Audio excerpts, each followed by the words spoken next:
I don't really know what my plan is for this stream. Just kind of need to get stuff off my chest.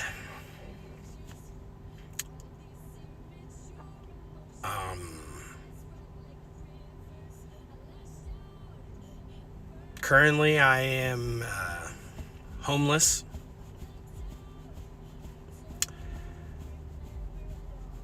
I mean, I have a home. All my stuff's back in Illinois. But I am currently trapped in Colorado because of one fight in 19 years of a relationship that was caught on camera. No actual physical contact between my ex-wife and I. It's on video. I tried to get a hold of the Frederick, Colorado Police Department. You might remember them from the whole Chris Watts stuff. Yeah, tried to get a hold of them to get the evidence so that I could have it before I go into court here today, but they obviously don't have enough time to actually do their jobs.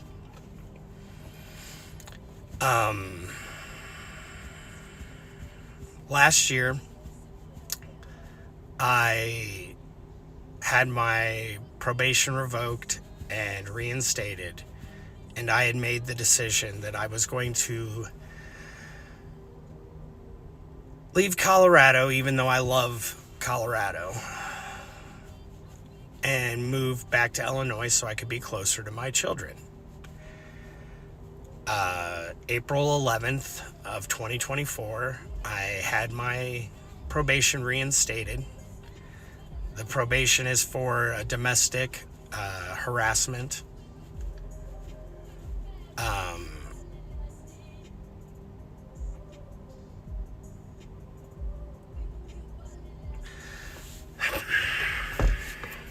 I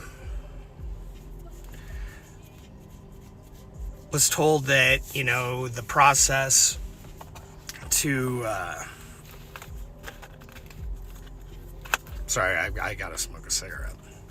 Sorry I didn't tell the stream, Twitch, that I was gonna smoke cigarettes on here. Fuck you.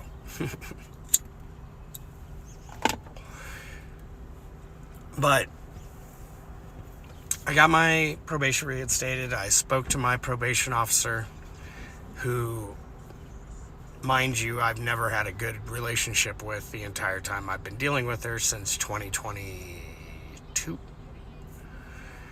And I told her, this is where I'm going to be moving to. I'm going to sadly move back in with my 66-year-old mother in a trailer that is falling apart and full of, black mold and everything. And she said, okay, I'll get this turned in. And they have, up to 45 days to investigate and see if you are approved to transfer between states. So she knew I was homeless. She knew I had nowhere to live. She knew that I didn't have a job. But she, come to find out, had not handed in my information at all. Not once. So 45 days went by of me being homeless and trying to stay in hotels and living in and out of my car and, struggling to, just simply find bathrooms that I could use without feeling like people were treating me like garbage. I get a hold of, I try to get a hold of my probation officer, and she says, well, I haven't heard anything back. So finally, I do what I can, and I get a hold of the Illinois offices for the Interstate Compact for probation and parole. And they inform me that I'm not even in the system yet. So that whole 45 days that I was supposedly being investigated to see if I was even, eligible to be able to move back to Illinois, I hadn't even been in the system yet. So that was 45 days of me being unemployed, homeless, struggling to survive. My mental stability was almost non-existent. I was crying on the daily. And so, come to find out, if I had gotten put in the system properly with the fact that I was homeless and had a place to live while being investigated for it, I should have been able to live in Illinois. I should have been in Illinois within 3 days of me being reinstated on probation. So I should have been out there like April 14th or 15th. So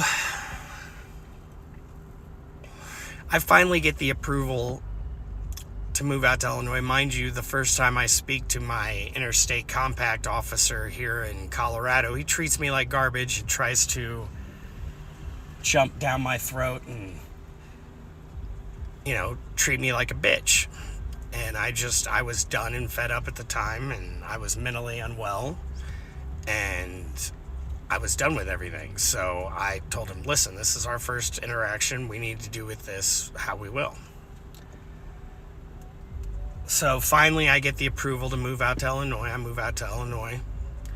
I start looking for work. I get my life. I get all my stuff moved from Colorado out to Illinois so that I have access to all of my worldly possessions. And then, I start looking for work and everything, and I get all settled with my probation officer in Illinois. Everything seems like it's going well. I'm trying to, get money set up and, get, they wanted me to take an anger management assessment or something to that effect. Nobody really seems to be able to tell me anything about what they really want out of me. And that's been frustrating. Like, when I originally was put on probation, they were trying to revoke it within like 2 to 3 months of me being on probation to begin with.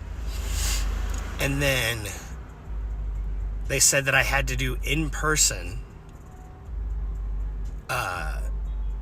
classes, which we were in the middle of a pandemic in 2022 still.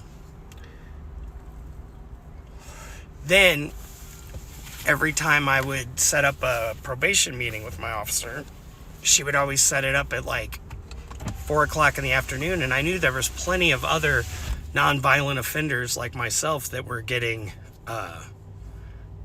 ability to do just Zoom probation meetings and stuff like that. But she would always make me have to come in. Well, I was always a foreman on the jobs out here in Colorado. And so if I left the job site as the journeyman foreman, that means everybody else has to leave the job site. So if I'm working an hour and a half away from where the probation office is, and I have to drive all the way there, and I have to take in traffic and other stuff like that, that means I need to be leaving my job 2 hours in advance before I have to be at my probation meeting. So basically, never ever was I treated as if I was just a guy that had a mistake, or, I admit, I fought with my ex-wife. We had a fight. Yes, it was caught on camera. I can't deny that. We had plenty of fights. We were together for 19 years. Tell me one couple that hasn't been together for fucking 19 years that hasn't had some blow-up fights. But guess what? I was never physically in contact with her during this fight. There is no evidence of it. There's nothing. I did not touch her. because I knew I was trying to divorce her. I knew that this would pass. Why would I screw such things up? She, in my mind, did it because she wanted me out of the house. I don't think she expected this to go as far as it did. And then my lawyers told me to take a plea deal so that when we went for custody hearings and stuff like that, that it wouldn't be like, oh, well, why are you trying to fight this domestic violence? Oh, you're obviously blah, blah, blah, blah, blah. So when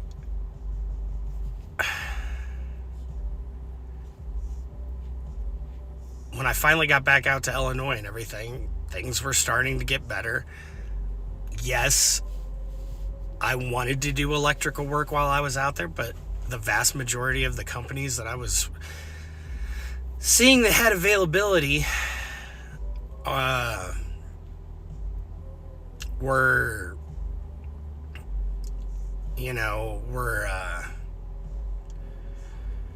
not reputable companies. They wanted me to do a lot of illegal stuff, and I have integrity, so I didn't want to do it, and they would not like that. So I decided, screw it, I'll just go ahead and I'll just work in something that I can make some money, because I really, I don't have a whole lot of bills. Like, I need to pay child support and stuff, and that was the main thing I was doing, Like, yeah, if through word of mouth I would be able to build a company, an electrical company, that's great. But as it stands, I just need to make money so that I can pay my child support. So 2 weeks ago, I finally got a job.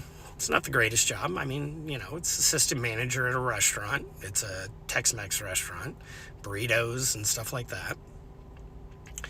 And I, had the job for 2 weeks. Well, last Monday, my probation officer from Illinois gives me a call and he says, can you go back to Colorado? I just started this job. I really don't think it's a good idea for me to just up and leave and go out to Colorado. Okay, well, I'll see what I can do. Mind you, he feels, my Illinois probation officer feels like he hasn't had any real contact or information being given by Colorado. So I'm like, I don't know. So then he tells me, they won't say anything. They just keep sending me this saying that if you're not out there by the 26th of March, they will put a no bond warrant out for you, which means I would be held in jail until they decide to take me to court. I'm not doing that. I'm not built for jail. So I decide to try to get a hold of Colorado, and I can't remember, it's been a while, and I didn't really want to remember the guy that I had dealt with before in the first place. So I called, the person that deals with people on the website, the only point of contact that you can have on the website. So I called that lady, left her some voicemails, and she didn't call me back. Well, then I end up getting,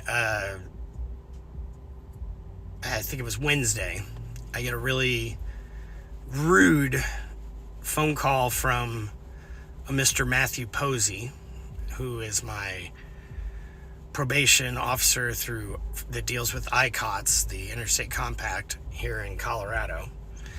And he basically tells me, I don't care that you're going to be homeless. I don't care that you're going to lose your job. I don't care that, you're going to have to live in your car.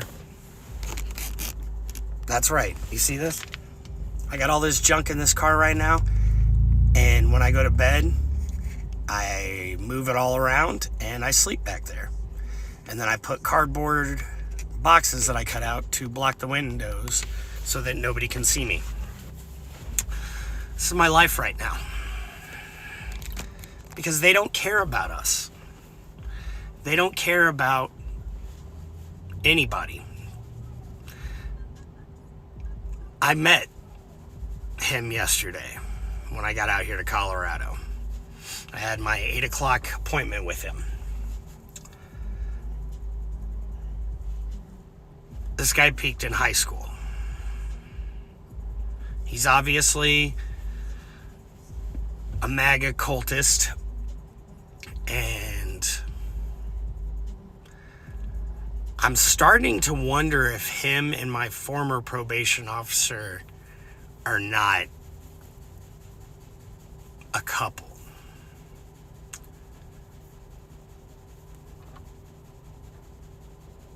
It just seems really weird to me. So I get out here. Like I said, I had the 8 o'clock appointment with him yesterday. And he tells me I have court for you at 9:30 in the morning on the 18th, Tuesday, today.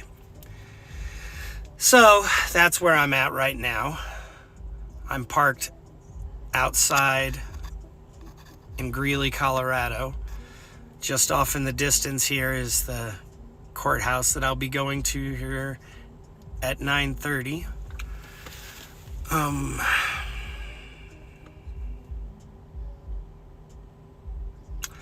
He told me that even if they reinstated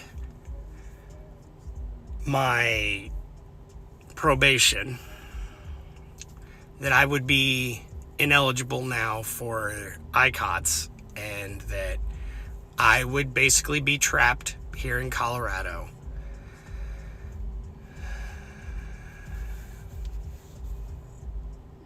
until my probation is done. And I'm pretty sure the only other thing that they've offered me before, when it comes down to either reinstatement or revocation of the probation, they've offered me like 6 months to a year jail time for one fight. One fight.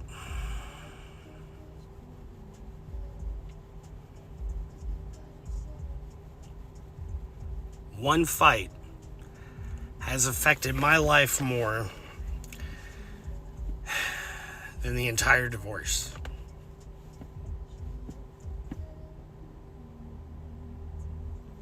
In my opinion, my ex-wife not wanting me living in the house while we were going through divorce and catching the fight on camera, then waiting until the next day to go to the cops to have me arrested in front of our youngest boy, while no adult was in the house other than the police and myself. And then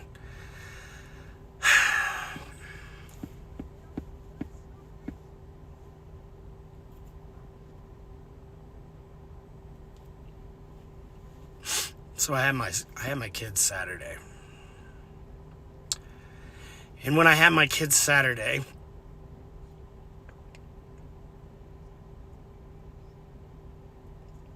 both my boys told me how it was when I was arrested.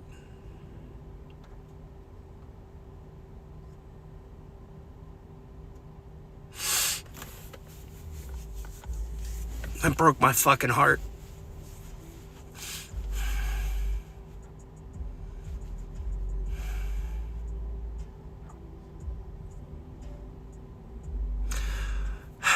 When the cops came to get me, such a violent offender, they needed 4 or 5 of them, I believe.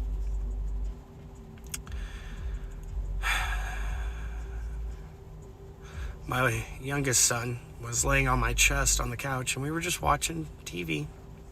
My oldest boy was downstairs in the basement playing around on the computer, I think. And my baby girl was upstairs taking a nap. The police showed up, banged on the door. My oldest boy was scared, so he stayed down in the basement. They had my ex-wife, their mom, instead of being there to comfort them, had her parked down the street. So They removed me from the house. I had nothing but a pair of sandals on and some basketball shorts, and I think I had like an A-frame or, a tank top on or something like that. No, I think it was a sleeveless shirt or something. But they arrested me. They wouldn't let me grab my wallet or anything. All I had was my cell phone and my watch. And they proceeded to take me all the way up to Weld County Jail.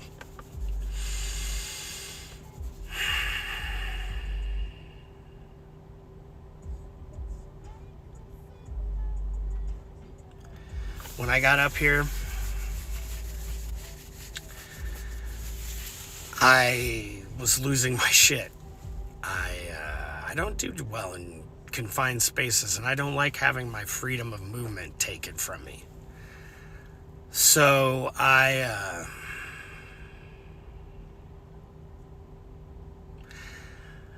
knew the only way that I was not going to get it put into general population was if I basically made myself seem like I was nuts.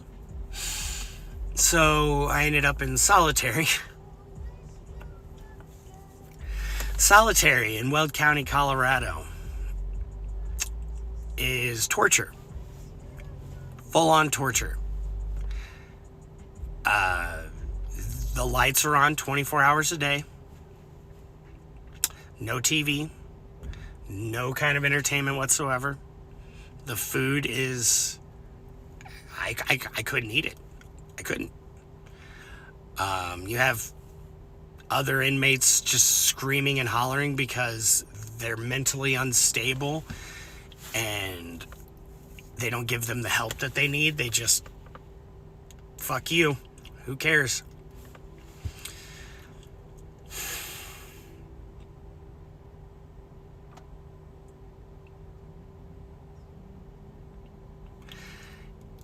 Literally, prisons that leave the lights on 24/7. That is torture, as per the Geneva Conventions, of which the United States used to actually, be part of that, but who knows anymore? We don't know.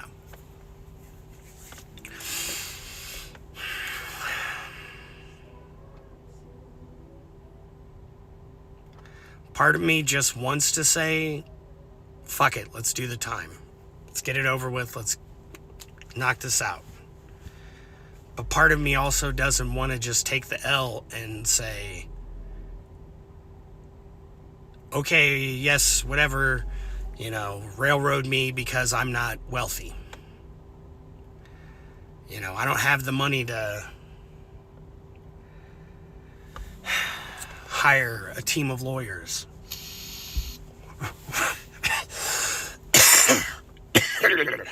That was gross. I need a new one.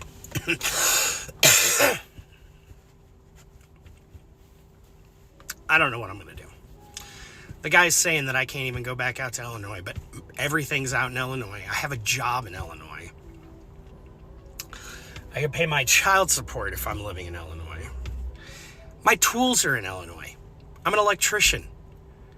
All of my tools are in Illinois. If you're telling me I can't go to Illinois, what?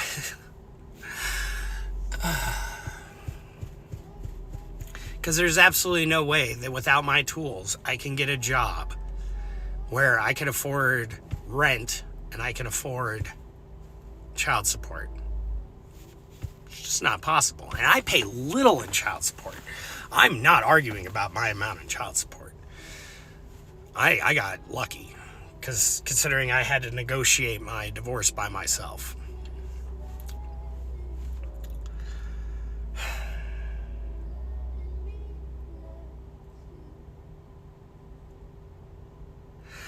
I really, really thought things were starting to look up for me. And in my entire life, I felt like all I've ever been able to do is just, yes, I get to make decisions, but the decisions that I make are based off of having to react to others and how they have affected my world and my life.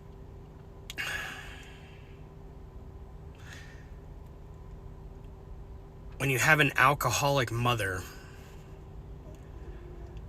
who can not take care of herself, she's not going to do a good job of taking care of you as the child.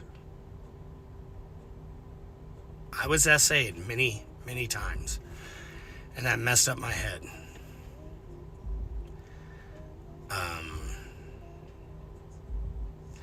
I've done a lot of therapy, and that's helped me out a lot. But I don't have health insurance right now, so I can't get my ADHD medication. I can't get my antidepressants. I can't see a doctor.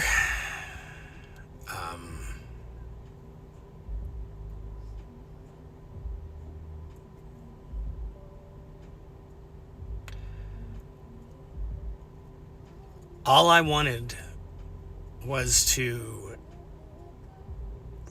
remove my kids from a toxic relationship.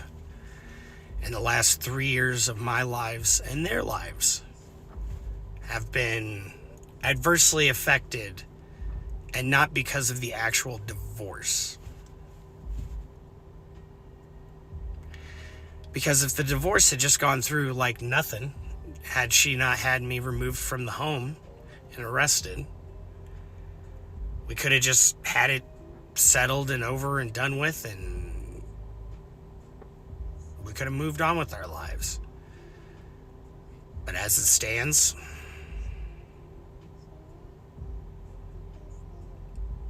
she moves forward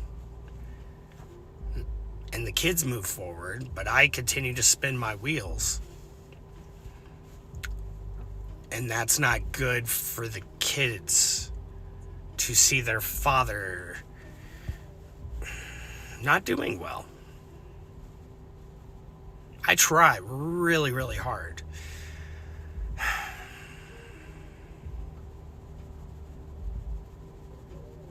Not to lie to my kids, not to hide from my kids, but just to... I don't want them to worry about me. They shouldn't have to worry about me. They're children. I worried about my mom all the time as a child. That's not okay.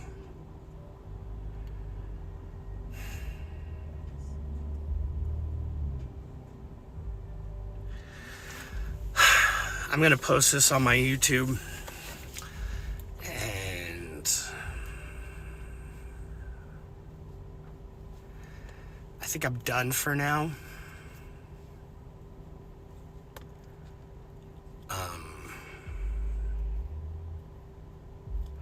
Court is at 9:30 Mountain Time. So in about an hour, I'll have court. Hopefully it's not packed, and hopefully I can get in and out. Hopefully I can talk to a public defender, seeing as I'm homeless and broke. So, I plan to stream longer when I get out. I'm pretty sure they would not just put me in jail right from court, but who fucking knows, man? I don't know anything anymore. All right. I love you guys. All one of you that's here.